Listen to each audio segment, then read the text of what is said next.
সকাল থেকেই কিন্তু এভার কেয়ার হাসপাতালের সামনে ব্যাপক মানুষের একটি সমাগম দেখা যাচ্ছে। বেগম খালেদা জিয়ার মৃত্যুর সংবাদের পরপরই কিন্তু সর্বস্তরের মানুষের পাশাপাশি নেতাকর্মীরাও কিন্তু স্তরে স্তরে আসছে বেগম খালেদা জিয়াকে একটিবার দেখার জন্য।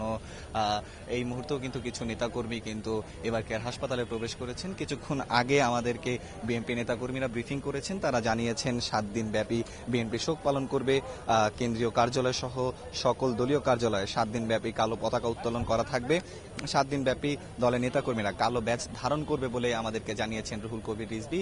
তবে এখনো পর্যন্ত তারেক রহমান কিন্তু এবার কেয়ার হাসপাতালে আসেননি। তবে মির্জা ফখরুল থেকে শুরু করে দলীয় সর্বস্তরের নেতাকর্মীরা কিন্তু এবার কেয়ার হাসপাতালে উপস্থিত হচ্ছেন।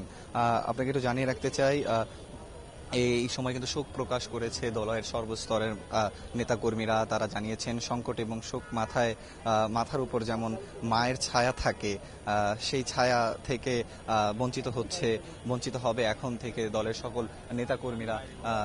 এই পর্যন্ত এখানে কিন্তু ব্যাপকভাবে নিরাপত্তা কর্মীদের একটি নিরাপত্তা বাহিনী দেখা যাচ্ছে। র্যাব, বিজিবি থেকে শুরু করে পুলিশের স্পেশাল বিভিন্ন ফোর্স কিন্তু এইখানে দেখা যাচ্ছে। আপনাকে একটু জানিয়ে রাখতে চাই, এইখানে কিন্তু ব্যাপক মানুষের এখানে সমাগম এখন দেখা যাচ্ছে এবার কেয়ার হাসপাতালের সামনে। সর্বস্তরের মানুষ থেকে শুরু করে বিভিন্ন নেতাকর্মীরা, বর্তমানে দেখা যাচ্ছে তারেক রহমান আসেনি, তবে বর্তমানে নেতাকর্মীদের কিন্তু একটি ব্যাপক ভিড় এখানে দেখা যাচ্ছে। এখানে কিন্তু আপনি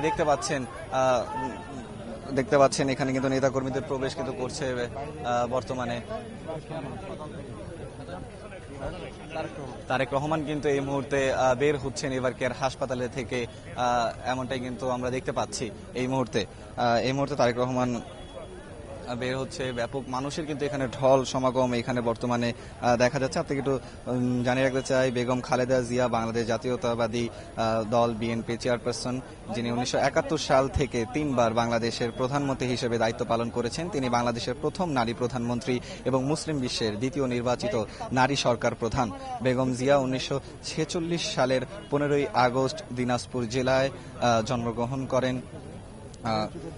এই মুহূর্তে কিন্তু নেতাকর্মীদের গাড়ি বহর দেখতে পাচ্ছি আমরা, এখান থেকে বের হচ্ছে।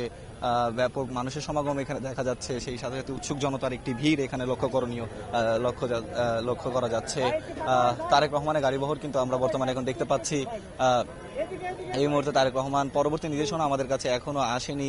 তার জানাজা সম্পর্কে আমরা এখনো তেমন কোনো অফিসিয়ালি কোনো নির্দেশনা আমরা পাইনি। তবে ধারণা করা যাচ্ছে মানিক মিয়া এভিনিউতে কিন্তু তার জানাজার নামাজের একটি ব্যবস্থা করা হবে এবং শহীদ জিয়াউর রহমানের কবরের পাশেই কিন্তু তাকে দাফন করা হবে বলে আমরা এই পর্যন্ত ধারণা করা যাচ্ছে। এই মুহূর্তে কিন্তু গাড়িবহর এবার কেয়ার হাসপাতাল ত্যাগ করছেন, নেতাকর্মীদের গাড়িবহর ত্যাগ করছেন।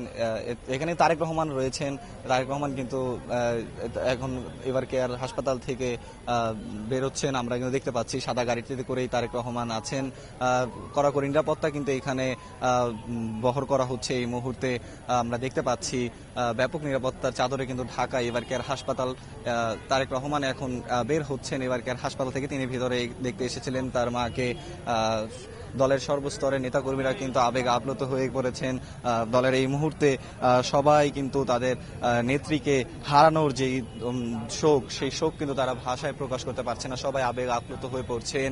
শারমিন, এবার কেয়ার হাসপাতাল থেকে এই ছিল আমার কাছে সর্বশেষ।